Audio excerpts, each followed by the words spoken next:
नमस्ते। म माधव खत्री। हजुरहरू सन्चै आरामै हुनुहुन्छ होला। म पनि सन्चै आरामै छु। हजुरहरूको आशीर्वादले अहिलेसम्म जस्तो छ त्यस्तो हजुरहरूको आशीर्वादले राम्रै छ। र अब हजुरहरूले अलिक थाहा पनि पाउनुभयो सक्नु होला है, थाहा पनि पाउनुभयो होला। मैले 2-4 दिनदेखि छोटो मोटो भिडियो अपलोड गरिरहेको थिएँ। र अब मैले एउटा सानो एउटा प्रोजेक्ट ल्याउँछु भन्दैछु। अब पोडकास्ट सानो सानो अब जस्तो हुन्छ अब त्यस्तै यो त छैन, ल्याउँछु भनेको छु। अब ल्याउँछु भनेपछि बल्ल सुरुवात गर्दैछु। अब कस्तो हुन्छ भने मेरो चाहिँ अब धेरै साथीहरूले सोध्नुभएको कुराहरू के छ भने कस्तो कस्तो गेस्टहरूलाई बोलाउने अनि पोडकास्ट कसरी गर्ने, कहाँ गर्ने भन्नुभएको छ। मैले चाहिँ गेस्ट यहीँ भन्ने ऊ चाहिँ छैन है। भिआइपी गेस्ट भयो होला, अब भिआइपी होला, पपुलर होला त छैन। मसँग जसले बसेर समय दिन सक्छ, जसले बसेर गफ गर्न सक्छ, म त्यस्तोलाई बोलाएर त्यस्तोलाई प्रायोरिटी दिने हो।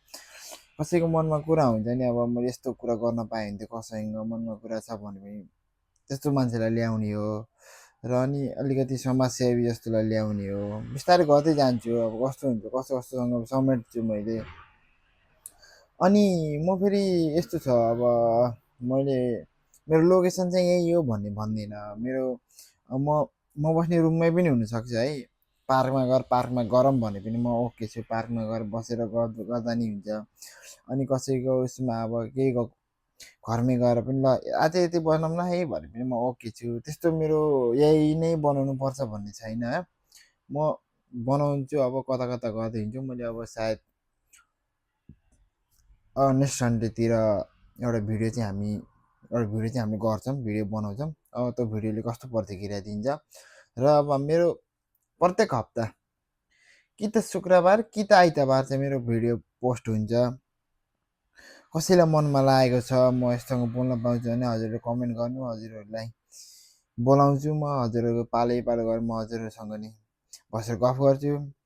र अब त्यही हो, अब सबैजनाले साथ सपोर्ट गरिदिनु होला। जस्तो हुन्छ, जस्तो छ त्यस्तै प्रतिक्रिया दिनु होला। राम्रो छ भनिदिनु होला, राम्रो छैन भनिदिनु होला। अब हजुरहरूको साथ सपोर्ट चाहिँ एकदम चाहिन्छ। त्यसको लागि अब अपेक्षा गर्दछु। हस् त, धन्यवाद।